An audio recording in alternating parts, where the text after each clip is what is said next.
de Dungu, Xavier Bonane Angandi, qui nous fait l'honneur de répondre à notre invitation. Et pour cette soirée, avec Bonane Angandi et Xavier, nous parlerons de l'importante commission qu'il dirige au sein de l'Assemblée nationale, la commission chargée d'examiner les rapports de vacances parlementaires des députés nationaux. Jérôme Masmokolo, en face de nous, un député national, un client important. Aujourd'hui, nous parlerons des rapports des vacances parlementaires qui nous semblent importants parce que c'est là où l'État va comprendre les problèmes qui se posent dans nos différentes juridictions. Oui, en tout cas, je salue tous les téléspectateurs de Canal Kin Télévision et de Canal Congo Télévision. Et nous avons ce réel plaisir d'avoir en face de nous un grand acteur politique. Il s'agit de Bonane Yanganzi. Donc, comme vous êtes président de la commission spéciale et intérimaire chargé de l'examen des rapports de vacances parlementaires des députés nationaux, nous voudrions savoir dans un premier temps si vous pourrez nous faire en tout cas l'économie de ces rapports-là que vous avez présentés devant la plénière qui avait été approuvée. Merci beaucoup Jean-Pierre Njodi et Jean Romas de Canal Kin Télévision. Émission face à face. Je suis donc président d'une commission spéciale chargée, c'est une commission spéciale et temporaire, chargée d'examiner le rapport des vacances parlementaires à l'Assemblée nationale. Pour répondre avec précision à votre question, vous savez que les travaux à l'Assemblée nationale sont organisés conformément à la Constitution et conformément surtout à notre règlement intérieur. Et au cours d'une année civile, nous avons 2 sessions ordinaires et entre chacune de ces sessions, nous avons les vacances parlementaires. Une première session commence le 15 mars et se termine le 15 juin. Et une deuxième session commence le 15 septembre et se termine le 15 décembre. Donc, du 15 décembre au 15 mars, il y a une période de vacances parlementaires. Comme du 15 juin au 15 septembre, nous avons les vacances parlementaires. Alors, le règlement intérieur fait obligation à chaque député de retourner dans sa circonscription électorale, dans son fief électoral, pour en fait, dans un premier temps, rendre compte à sa population du travail qu'il fait à l'Assemblée nationale.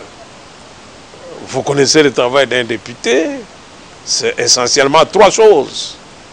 C'est légiférer, c'est contrôler, et puis c'est représenter. Et il doit donc rendre compte à la base, comme on dit, du travail qu'il fait au niveau de l'Assemblée nationale. Mais aussi, pendant la même période, et je pense que c'est la période la plus importante pour un député, parce que d'expérience, c'est le moment où le député travaille plus pendant les 3 mois, et vous voyez l'immensité de notre pays, donc qui présuppose l'immensité des circonscriptions électorales. Les députés ont l'obligation de recueillir, de rencontrer, d'écouter et d'enregistrer quelles sont les doléances de sa population, quels sont les problèmes majeurs qui se posent dans sa circonscription et quelles sont les propositions que nos populations font dans la résolution de la problématique en fait du développement de nos institutions. Et voilà. Entre la population et leurs représentants. Et donc, pendant cette période, les données, les informations que les députés recueillent, il revient avec ça au niveau de l'Assemblée nationale. Qu'est-ce qu'il en fait? Le règlement intérieur prévoit donc que les rapports, les différents rapports des 500 députés de l'Assemblée sont rassemblés. Dans les 15 jours qui suivent la rentrée des vacances parlementaires, chaque député a l'obligation de déposer au bureau de l'Assemblée nationale son rapport. Et maintenant, le règlement intérieur prévoit la création d'une commission spéciale et temporaire qui est chargée d'analyser chacun des rapports, d'en faire une synthèse, et une fois que cette synthèse-là est adoptée par la plénière, qui est l'organe suprême de l'Assemblée nationale, et maintenant, les résolutions, les recommandations, les problèmes qui sont dans cette synthèse-là sont transmis aux autres institutions, notamment le gouvernement, qui en fait sont chargés de trouver des solutions à ces problèmes. Voilà un peu ce que je peux dire, la démarche de la commission spéciale et temporaire. Alors, Honorable Bonani Nganzi, parlant de ces rapports-là, nous avons appris, quand vous le présentiez il y a 48 heures, que seuls 320, les chiffres n'est pas exact, vous allez les confirmer, l'infirmer, environ 320 ou 25 députés seulement ont déposé leur rapport. Vous êtes à une affaire de 66% des rapports traités. Alors, ceux qui ne l'ont pas fait, leur territoire, seront marginalisés ou comment? Non, non, on va parler des chiffres, évidemment, mais je voudrais vous dire que depuis les législatures passées, les députés ont vécu un peu une espèce de frustration. Les députés ont vécu un peu une espèce d'inutilité de ces rapports-là. Parce que ils faisaient les rapports et ils avaient la nette impression que ces rapports-là n'étaient pas suivis d'effet. Comme une simple formalité. Comme une simple formalité. Et les méthodologies utilisées dans les autres législatures ont cristallisé cette impuissance des députés face à la résolution de leurs problèmes. Mais je voudrais vous dire que en cette troisième législature de la Troisième République, un effort a été fait pour que ces rapports-là soient examinés et finalement que ces rapports soient débattus. Historiquement, vous verrez que de toutes les législatures, ils ont eu des méthodologies plus ou moins inachevées qui n'ont pas permis de faire un travail aussi systématisé. Alors, cette législature, nous en sommes au deuxième rapport. Le premier rapport a été fait en 2020, pour les périodes qui vont de 2019 en 2020. Et nous avons eu l'honneur d'être désignés par le bureau de l'Assemblée nationale pour présider cette commission temporaire. Et nous venons d'être reconduits pour la deuxième fois pour présider. Alors, devant cette espèce d'inaction, maintenant, les députés aussi avaient tendance à ne pas privilégier la rédaction de ces rapports. Donc, lorsque vous donnez ces chiffres-là, vous avez l'impression que c'est trop peu, mais je voudrais vous dire que c'est déjà mieux par rapport aux législatures passées et par rapport à nous-mêmes, notre législature. Le premier rapport en 2020, il y avait à peine 56%. À peine 56% des députés qui avaient déféré à cette obligation. Et aujourd'hui, nous sommes particulièrement heureux parce que la rédaction et l'analyse des rapports est placée sous la supervision de la deuxième rapporteure, donc Madame Colette Tchombatundu, qui est deuxième rapporteure du bureau. L'article 137 du règlement intérieur lui confère la responsabilité de manager cette situation des rapports. Et nous devons ici saluer le travail qu'elle fait dans ce sens-là. Elle met un peu de la pression. Et nous-mêmes, en tant que commission, nous avons essayé d'encourager nos collègues. Ce qui fait qu'aujourd'hui, nous avons atteint 324 rapports qui ont été déposés pour la période sous examen, donc la période du 15 décembre 2021 au 15 mars 2022. 325 rapports des vacances parlementaires ont été déposés par les députés, ce qui fait, mathématiquement parlant, 66%. 66%. Et lorsque nous faisons une comparaison des rapports cumulés par rapport au précédent rapport, nous avons 12% de progression. 12%. Et lorsque à l'université quelqu'un a 66%, on appelle ça satisfaction. Et les 66% ne sont pas calculés par rapport aux 500 sièges de députés qui est prévu, parce que pour le moment, nous avons en fait 490 députés. Il y a 10 sièges qui restent à pourvoir, parce que d'autres collègues ont été nommés à des fonctions qui fait qu'ils sont frappés d'incompatibilité, et entre-temps, leurs suppléants n'ont pas encore été validés. Alors c'est ce qui fait que nous avons 490 députés qui siègent à l'Assemblée maintenant. Donc nous entendions 490 rapports. Et sur les 490, 324 rapports ont été non seulement déposés, mais analysés, décortiqués et traités.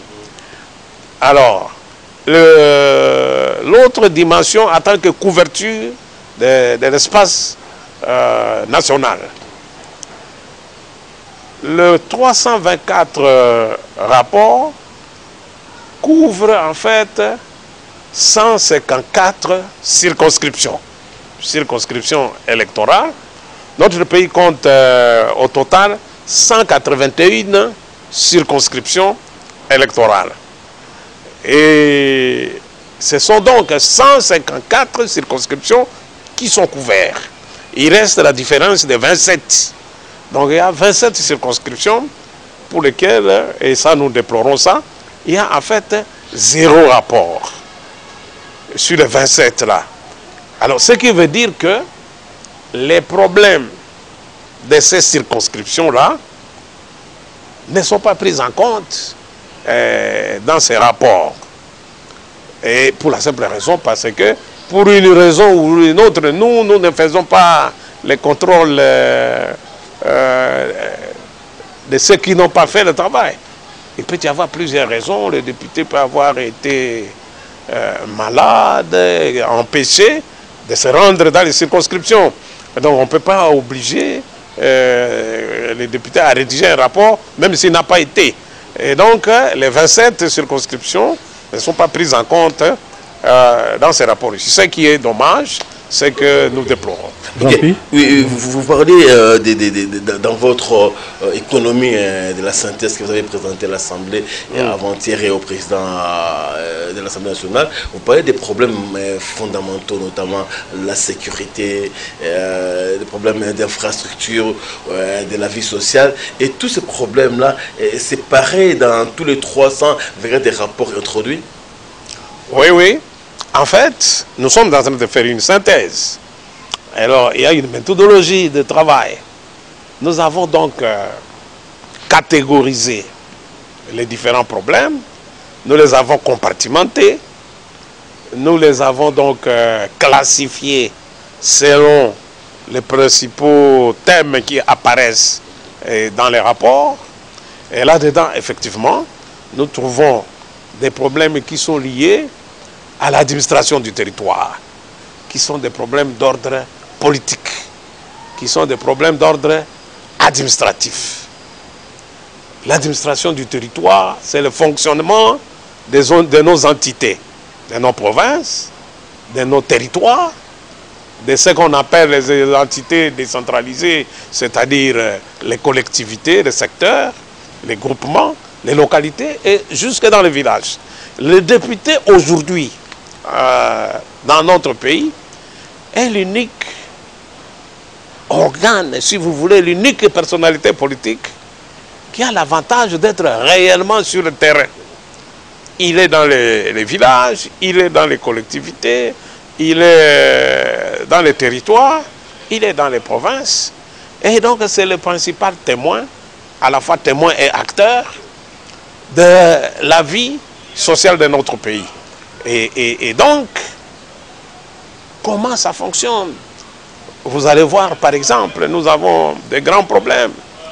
Depuis que nous avons fait la décentralisation, depuis que nous avons démembré les provinces, les administrateurs du territoire, dans tous les territoires de la République, ne sont pas payés.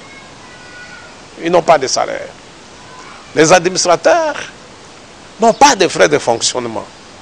Que dire alors pour les chefs de chefferie, les chefs de collectivités et les chefs de groupement, les chefs de localité? Ils ne sont pas du tout pris en charge par la République. Ça, c'est une difficulté majeure.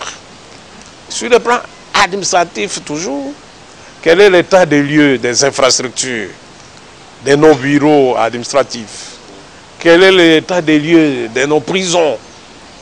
Quel est le fonctionnement de la justice? Est-ce qu'il y a des tribunaux de paix dans tous les territoires? Non. Alors comment la justice est distribuée? Voilà, ça c'est un problème qui est lié à l'administration du territoire et aussi à l'aménagement du territoire. À l'aménagement du territoire, il y a aussi des problèmes qui ont un caractère économique. C'est le développement à la base. Quel est l'état des lieux de nos infrastructures routières? Quel est l'état des lieux des infrastructures scolaires, des infrastructures sanitaires, ainsi de suite. Et nous avons des problèmes qui sont d'ordre, comment je vais dire ça, socio-culturel. Comment la vie se développe, la vie culturelle, nos sports, nous sommes un pays de la musique. Et comment c'est fait dans les différentes entités et comment ces choses-là sont organisées, pas seulement organisées, comment ces choses-là sont managées. Et donc chaque député ramène, selon un canevas, parce que nous avons voulu faciliter le travail, nous-mêmes en tant que commission, de l'expérience que nous avons eue au premier rapport, nous avons fait un canevas de travail que nous avons remis à chaque député, ce qui lui permet maintenant la récolte des données. Et une fois les données sont récoltées, et maintenant une espèce de méthodologie de rédaction, la rédaction même du rapport, qui répond à ce canevas. Et alors, à chaque problème que nous avons sérié, nous avons trouvé des recommandations, des propositions, des solutions à chaque problème. Et puis, un troisième tableau qui présente maintenant quels sont les organes institutionnels, quels sont les ministères sectoriels qui sont chargés de donner la réponse à ces questions que les députés posent. Voilà un peu comment le travail est structuré. Oui, bon, honorable Bonani Anganzi, vous venez là en tout cas de donner pratiquement l'économie de tous ces rapports-là. Ce sont les mêmes problèmes pratiquement qui reviennent dans toutes les provinces, dans toutes les circonscriptions électorales. Bon, je ne sais pas, par rapport au premier rapport, est-ce que vous aviez noté quand même une certaine prise en charge de tous ces problèmes-là qui sont évoqués, qui sont décriés, des desiderata de vos électeurs à travers vos rapports, ou y a-t-il un recul par rapport à la prise en charge de toutes ces recommandations que vous avez faites après le premier rapport de votre commission? Il y a plutôt eu dégradation. Il est vrai que les problèmes sont presque les mêmes dans toutes les circonscriptions et dans tous les domaines que nous avons traversés ici. Nous n'avons pas obtenu des réponses significatives. Okay. Problèmes qui ont été posés. Lorsque nous prenons par exemple le problème de sécurité, à ce qui concerne les groupes armés, à ce qui concerne les rébellions, notamment dans la partie orientale de notre pays, dans la partie, vous avez les Sud Kivu, les Nord Kivu, l'Ituri, les Haut-Ouélé, les Bas-Ouélé, enfin tous les versants, jusque dans les Tanganyika. Vous savez, lorsque nous avons fait le précédent rapport, il n'y avait pas d'état de siège. Entre le premier rapport et le deuxième rapport, il y a état de siège. Y a-t-il évolution ou dégradation de la situation? S'il y a état de siège, je sais qu'il y a eu dégradation.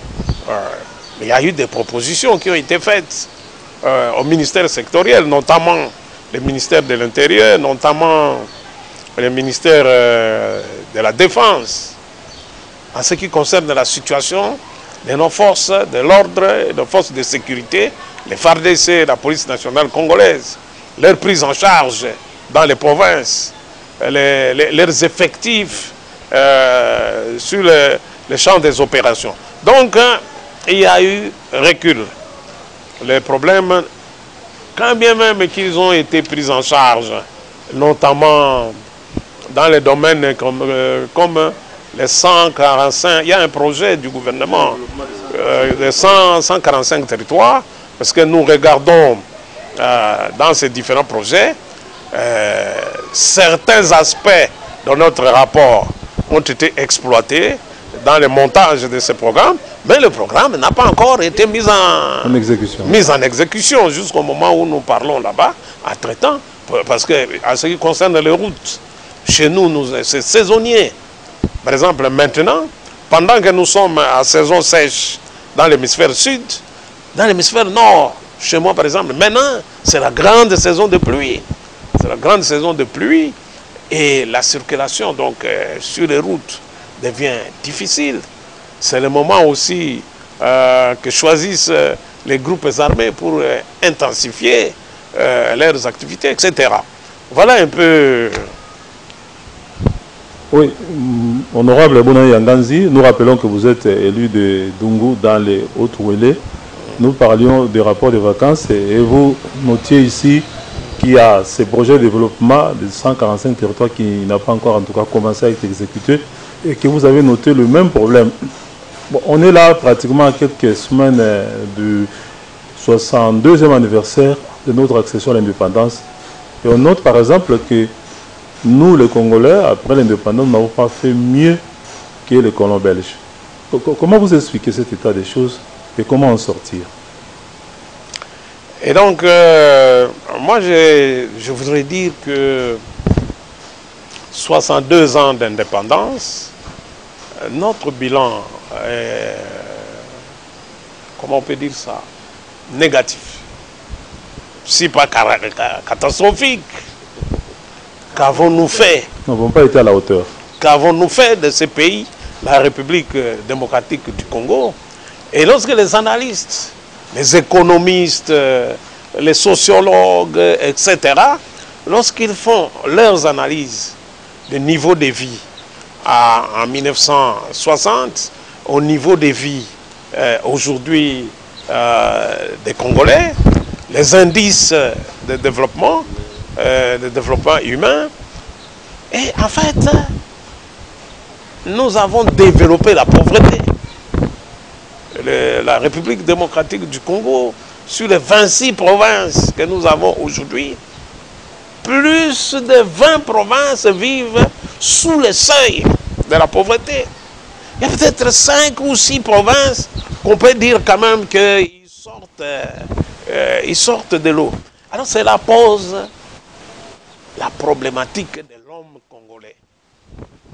Cela pose la problématique de nous, les élites, nous, les intellectuels.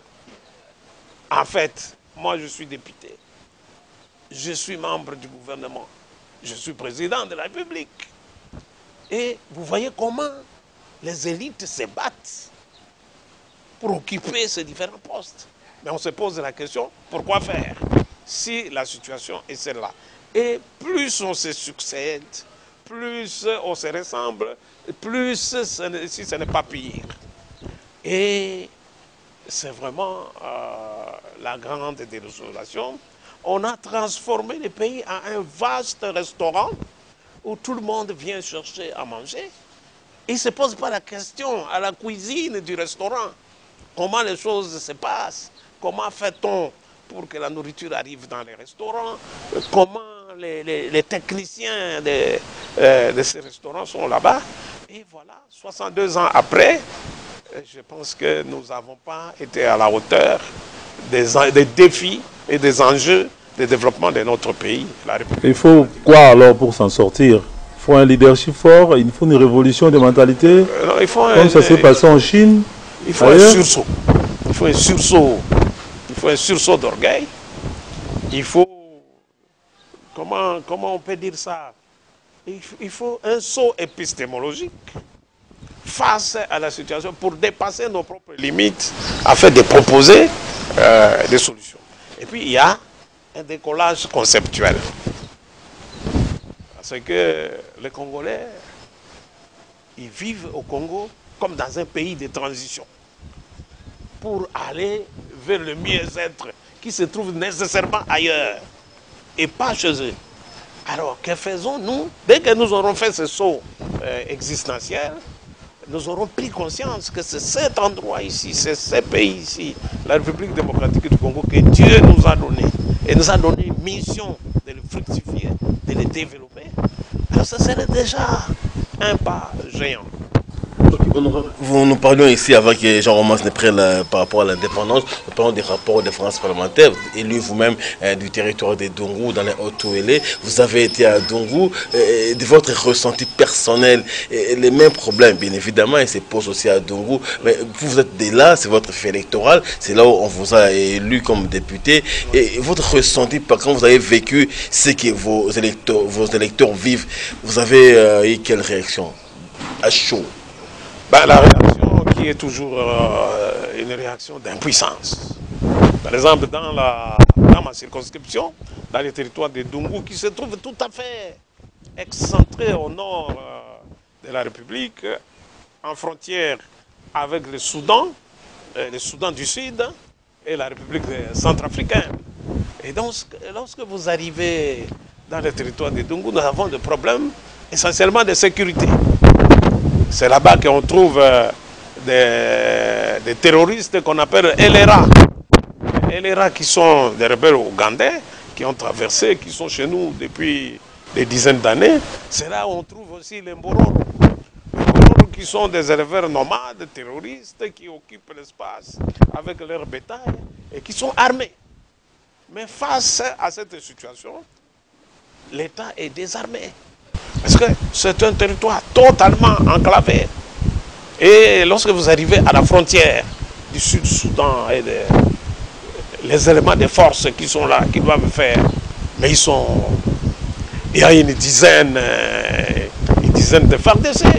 Il y a un policier qui est là-bas, alors on l'appelle commandant. Quand je l'ai salué, moi j'ai dit, mais commandant. Alors il m'a répondu de manière humoristique, il dit non, moi je n'aime pas qu'on m'appelle commandant parce que je n'ai pas de troupes. Appelez-moi plutôt représentant de la police, représentant de la police nationale congolaise. Alors, vous voyez un peu, devant cette situation, les routes qui sont là, qui n'ont jamais été réhabilitées, les infrastructures scolaires qui datent de 1955, et la même chose pour les hôpitaux et les centres de santé. Et l'absence de réponse de l'État, l'absence de réponse de l'État que nous sommes, c'est ce qui nous fait une espèce d'impuissance. Mais on ne se décourage pas, parce que lorsque nous voyons la population, contrairement à nous les élites qui sommes ici, la population a développé des mécanismes de subsistance. Parce qu'ils ne se sont pas déclarés morts ou vaincus par la misère. Ils ont développé des comportements qui font ils prennent les choses du bon côté, ils donnent les solutions localement parlant, mais ce n'est pas suffisant. Il faut qu'il y ait des technostructures de l'État qui viennent au secours de ces populations. Ils ne peuvent pas construire des routes sur 200 km, ils ne peuvent pas les antennes de télécommunications, les centres ou les hôpitaux. Et donc il faut qu'il y ait l'État, pas seulement l'État central, mais aussi l'État-province. Ainsi de suite. Alors, honorable, vous parlez ici, hier, avant-hier, on a vécu que votre rapport, votre synthèse a été adoptée à la plénière à l'unanimité. C'est-à-dire que c'est un motif d'espoir, c'est un motif d'encouragement, c'est un motif de comprendre que les solutions idoines, les solutions appropriées viendront demain. Parce que quand plus de 300 députés adoptent un rapport, c'est-à-dire que l'exécutif ne fait que se plier. C'est-à-dire la démarche qui est actuellement celle de l'Assemblée nationale, essentiellement du bureau de l'Assemblée nationale avec Mme Colette Tchomba, qui est le deuxième rapporteur chargé de la question. Nous développons ce qu'on appelle la diplomatie parlementaire vis-à-vis des autres institutions. Et si les députés, l'ensemble des députés qui étaient à la plénière le jeudi passé, ils ont adopté, tout le monde a voté oui pour notre rapport, sauf une abstention, une seule abstention. Ce qui est un record, cela veut dire, ceci rencontre, en fait, notre rapport rencontre le vouloir du député, parce qu'aujourd'hui, le député est devenu non seulement ce que j'ai dit ici, légiférer, contrôler, représenter, mais il est devenu un acteur, comment on peut dire ça, l'agent humanitaire dans sa circonscription. Il est à la fois le président de la République, le gouvernement central, le gouvernement provincial, parce que c'est le seul qui va là-bas. Dans mon territoire, la dernière fois qu'un président de la République est arrivé dans mon territoire, c'est en 1985. Dans mon territoire de Dungu, la dernière fois qu'un président de la République est arrivé là-bas, c'est en 1985. Et la dernière fois qu'un premier ministre est arrivé à Dungu, c'est en 2009. Et depuis 2009, aucun ministre du gouvernement central. Rarement les gouverneurs de province. Et seul le député y va. Alors le député, quand vous arrivez là, vous représentez tous ces absents-là. Et on vous soumet tous les problèmes. Tous les problèmes de la République vous sont soumis. Et vous devez donner des solutions. C'est la raison pour laquelle le chef de l'État avait promis qu'on puisse allouer à chaque député un budget conséquent pour ses vacances parlementaires. Ce n'était que des promesses. Malheureusement, jusque-là, ce n'était qu'une promesse qui aurait rencontré la problématique que nous sommes en train de vous poser ici. Alors, je parlais de la diplomatie parlementaire. Et donc, le bureau du Parlement et nous-mêmes, les membres de la commission spéciale, nous avons comme mission maintenant, d'ailleurs nous allons publier dorénavant dans comment on peut appeler, une espèce de livre que nous allons publier, notre rapport, et nous allons passer ministère par ministère, institution par institution, au besoin sensibiliser ces acteurs pour que les prochains budgets de la République, la loi de finances, doit être puisé là-bas. Au lieu que la loi de finances devienne une construction intellectuelle, que les experts ils amènent au Parlement, ils discutent des choses qui n'existent pas. Maintenant, nous avons de la matière. Nous avons un corpus de réalités sociales de notre République que les députés amènent aux autres institutions. Honorable, la non prise en charge de tous ces problèmes qui se posent dans vos fiefs électoraux, notamment à Dungu et ailleurs, par les ministères sectoriels, par les institutions de l'État, c'est quoi? C'est dû à quoi? À un manque de volonté politique ou à un manque de moyens? À cause peut-être de l'insuffisance de notre budget, qui est un budget de misère. Dans un premier temps, c'est la lourdeur de la machine. C'est la lourdeur de la machine administrative. On ne peut pas les accuser le gouvernement de mauvaise foi ou bien de mauvaise volonté. Ils peuvent avoir la volonté, mais la lourdeur de la machine est telle que la centralisation. Nous avons décidé dans notre constitution de la Troisième République de faire du Congo un pays fortement décentralisé. c'est un euphémisme, mais le centralisme à la peau dure. Ce qui fait qu'aujourd'hui, les 40%, c'est devenu un discours. Depuis 2006, avec la nouvelle constitution, nous ne sommes jamais parvenus. Retenu la source donc, comme la machine centralisateur est tellement lourde que ça empêche la réalisation souvent de certaines promesses, souvent de certains vœux devant les réalités du Congo profond. Et ça fait partie de nos insuffisances de gouvernance.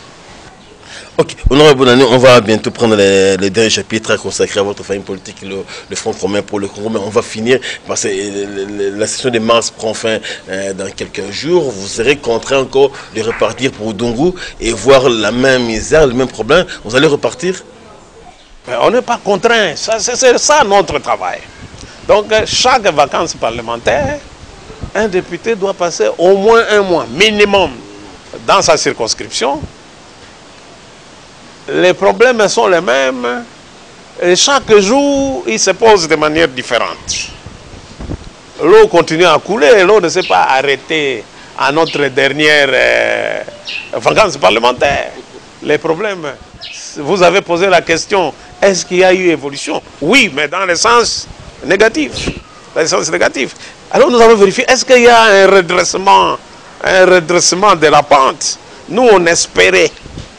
La dernière fois, lorsque nous étions en conférence en territoire de Dungu, j'ai organisé une conférence avec tous mes collègues députés nationaux, députés provinciaux, sénateurs de la circonscription.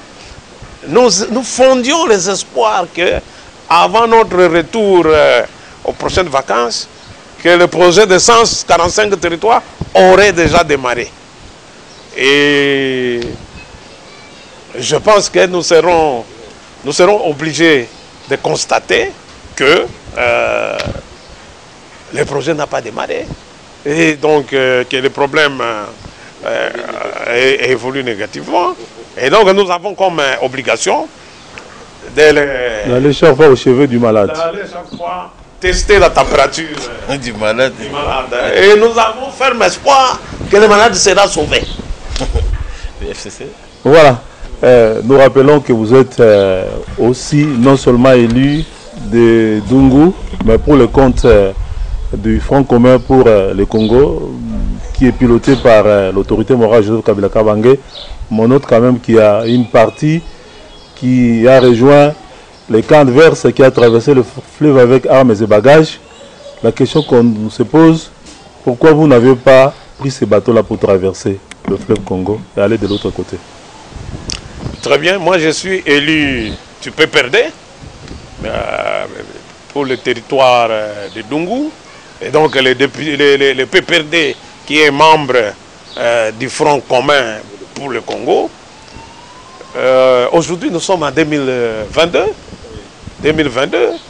Le coup d'État institutionnel qui a fait basculer la majorité s'est produit le 10 décembre 2020. Donc ça fait 2 ans. Je voudrais que vous posiez cette question à nos collègues qui ont traversé avec armes et bagages, comme vous dites, si la solution qu'ils cherchaient, ils l'ont trouvé. Est-ce qu'ils l'ont trouvé 2 ans après, de l'autre côté de la rivière, où les herbes sont vertes? Et comme M. Séguin, vous connaissez l'histoire. La chèvre de M. Séguin est trouvée toujours. Mais nous ne sommes pas du PPRD par opportunisme. Nous y sommes par conviction.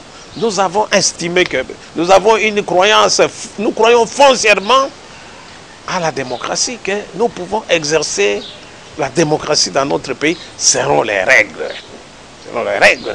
Il n'est pas possible que, sans élection, qu'une majorité change en cours de législature. C'est un coup d'État institutionnel. Et l'objectif, c'était de neutraliser le Front commun pour le Congo, de neutraliser le PPRD essentiellement.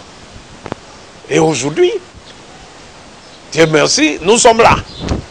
Nous sommes là et déterminés plus que jamais à reconquérir le pouvoir par des moyens démocratiques. Nous n'allons pas perpétuer les mauvaises habitudes. Nous attendons donc les prochaines élections. Et nos amis qui ont traversé, peut-être qu'ils ont envie de traverser dans le sens contraire, de revenir, parce que tout ce qu'ils ont reproché au Front commun pour le Congo, tout ce qu'ils ont cru trouver en traversant, lorsque nous les écoutons parler, on dirait qu'ils n'ont pas trouvé. Et alors, nous sommes tout à fait à l'aise. Et il ne faut pas aussi que dans un système démocratique, mais il doit y avoir la contradiction. Nous ne pouvons pas aller dans les régimes de pensée unique, que nous connaissons très bien d'ailleurs. Nous avons une histoire de parti-État ici. Est-ce que tout le monde doit être dans une union qu'on appelle sacrée? Eh bien, qui va faire la contradiction? Il faut qu'il y ait action et contraction. Il faut qu'il y ait les idées qui s'entrechoquent. Or, j'ai l'impression que dans ces regroupements-là, ils ont plutôt des tendances. Ils ont des tendances. Il n'y a que nous, en dehors de nous, il n'y a pas la vie. Il y en a qui estiment que vous avez fait 18 ans, vous aurez détruit le pays et que vous ne devriez même pas postuler pour les prochaines élections. Il faut karma vous mettre en vacances pendant autant d'années, le temps que ceux qui sont aux affaires aujourd'hui puissent redresser le pays. Bon, on appelle ça rhétorique. Ce sont des roulements de machines qui n'ont rien de démocratique. Nous sommes ici, vous avez parlé tout à l'heure de 62 ans d'indépendance. Et vous sortez seulement 18 ans sur 62. Et vous voulez baser le développement de tout un pays sur un pan d'histoire. Le bilan de 62 ans d'indépendance étant négatif, pourquoi vous voulez singulariser les seuls 18 ans? Et dans ces 62 ans-là, nous tous, nous sommes là-dedans. Chacun a des niveaux divers. Alors, lorsqu'on a fini cette rhétorique-là, vous avez détruit le pays, etc. Qu'est-ce qu'on met sur la table après avoir dit ça? Ça m'a toujours étonné, ça revient souvent dans des discussions de grandes personnes. Et 18 ans, etc. Comme si le pays a été créé, est devenu indépendant depuis 18 ans. Et quand on a fini de dire ça, qu'est-ce qu'on fait pour changer? Et nous sommes en train d'entendre depuis le 10 décembre 2020, nous entendons voir qu'est-ce qu'on a fait. Vous voyez, c'est ça la grande difficulté et c'est ça notre retard politique. Moi, je m'exerce souvent à zapper les chaînes de télévision. Nous écoutons les débats politiques au Congo, nous voyons les débats politiques dans d'autres pays africains, et nous voyons des débats politiques, par exemple, en France, là, ils sont dans les élections législatives. Mais faites votre travail, vous êtes des journalistes d'investigation aussi, faites vos analyses documentaires. De quoi parlent les politiciens congolais lorsqu'ils font leurs débats? Les débats entre Congolais. Et il y a des émissions comme ça, débats entre Congolais. Vous êtes face à face. Vous êtes face à face. Vous voyez défiler devant vous, vous avez dit des clients politiques. Des clients politiques ici. De quoi parlent-ils? On parlait, par exemple, ils viendront vous dire que non, le député de Dungu, il a des cheveux blancs, le député de Dungu a des gros ventres, mais comment ce fait-là, qu'il a des cheveux blancs, va développer le peuple de Dungu? Et à ce moment-là, vous n'aurez pas de réponse. Et pourtant, les Congolais et la Congolaise, ils attendent des réponses à leurs problèmes. Ils n'ont pas besoin de savoir qu'ils sont beaux, etc. Nous avons des réponses. Il y a 18 ans, la République démocratique du Congo n'existait pas. dans sa dimension territoriale, etc. Il y avait la République de RCD Goma, il y avait la République de MLC, et ce côté ici qu'on appelait gouvernement, c'était un pont.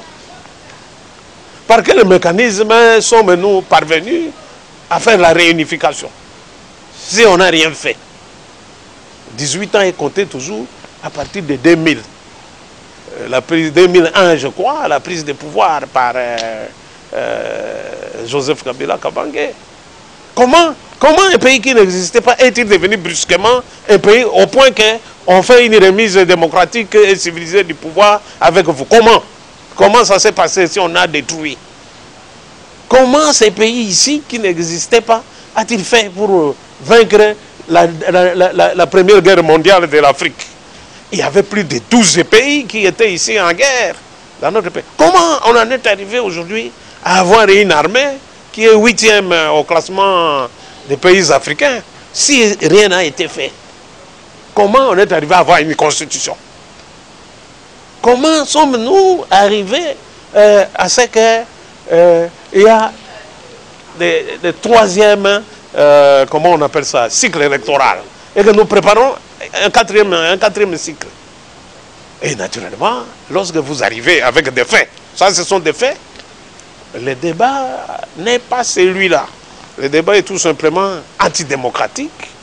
De quel droit un citoyen peut empêcher un autre citoyen de parler, d'avoir son opinion, d'avoir un mot à dire sur la conduite de la République, tout en disant que nous respectons la Constitution? Les gens qui disent cette rhétorique-là, un roulement de machines que nous écoutons depuis, mais qui n'a pas de solution. Ok, voilà. Il nous reste deux petites minutes, sinon Freddy Tanki dit 2 petites minutes. Okay. Le temps est passé très vite. Ça va trop vite. Trop vite. Revenons un peu à vous-même en tant que député, peut-être prochain candidat aux législatives. Vous allez nous dire si vous repartirez à Dongo en 2023 pour postuler encore. C'est prévu? Ben là, c'est les partis politiques. Hein. Ça, c'est le PPRD qui décide. Et de toute façon, lorsque j'écoute mes électeurs, chaque matin, je commence par ça. Là-bas, ils se réveillent plus tôt. Nous avons des décalage de fuseaux horaires. Lorsqu'ils sont à 5 heures là-bas, nous sommes déjà à 4 heures. Mais eux, ils m'appellent déjà. Ils oublient que je dors quand même à 4 heures. Et donc, nous faisons le tour de la situation. Et donc, nous allons répondre à l'appel du devoir. Voilà. En tout cas, une toute dernière question. Le silence de votre autorité, Mora Joseph Kabila Kabange, ne vous met pas mal à l'aise en tant que FCC, en tant que PPRD? Quel silence? Nous parlons avec lui. Par rapport à l'opinion. L'opinion, c'est qui? L'autorité morale se trouve à Lubumbashi et il ne fait que recevoir tous les jours. Il est là en communion parfaite avec la population congolaise. Le silence, c'est dans le brouhaha de 50 télévisions de Kinshasa. En tout cas, nous sommes en contact permanent avec lui et les populations, dans sa plus simple expression, sont en contact avec lui. Moi, je ne sais pas quel est le silence que vous... Oui, qui puisse quand même s'adresser à la population, qui puisse dire un petit mot sur ce qui se passe dans le pays. Il y a 18 ans, il n'a rien fait. Comment il va s'adresser? Si on suit la rhétorique ambiante, comment il va commencer à s'adresser? Parce qu'il n'a même pas le droit à la parole. Si on suit la rhétorique. Voilà, merci à vous, Honorable Niangas, de votre disponibilité. Et on est arrivé à la fin de ces face-à-face auxquels vous avez répondu à nos questions. L'opinion est édifiée, on l'espère. Et de votre ressenti, pensez-vous que le rendez-vous a été intéressant? Non, je voudrais vous féliciter. Moi, je ne connaissais pas le face-à-face. Je connais seulement l'école du changement et tout ça. Alors maintenant, il y a le face-à-face. C'est un exercice. C'est assuré ça, la représentation. Les députés, nous devons souvent rendre compte à l'opinion, rendre compte à notre peuple pour qu'il soit informé. Le grand travail que nous faisons autour d'un exercice pour lequel les politiciens ne sont pas habitués. C'est un exercice. Les scientifiques viendront un jour, lorsqu'ils viendront au Parlement, ils trouveront des rapports qui sont techniquement vendables Et nous, on est très contents. Nous devons expliquer ça à notre population pour que ce ne soit pas toujours les étrangers qui viennent raconter notre histoire à notre place. Donc, je vous félicite et merci beaucoup pour ces petits moments que nous avons passés ensemble. Et nous vous remercions également. Merci. Merci également à vous. Merci